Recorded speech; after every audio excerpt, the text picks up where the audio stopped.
Jesa sabam tak derešło, każdżęca nadają na finansjalne wyłotowanie.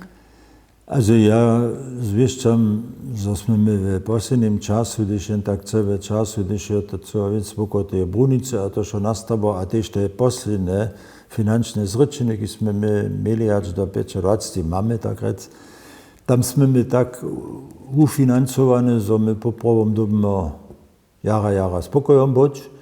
Nitko je skierete vyžadanie, že jen tuto niveau dále do příchoda držet může.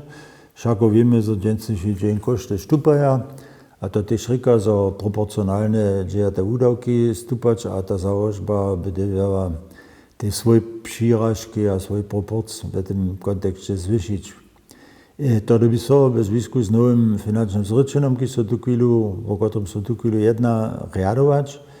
To je odvisné od rezultáta voľbov dnešný deň, to je odvisné od toho, jak bude ta politika do příchoda v hospodárských náležnostiach sa nastajiť. Ja mám visto búše bolené, že přijde zase mal jen čas, keď sme ju ve převroče měli, kde sa fenky nedosahali. To môže sa stať, a to odla, keď pravne sa ročíme, tom nadavke politický angažement na všetkých úninách je neparujemné.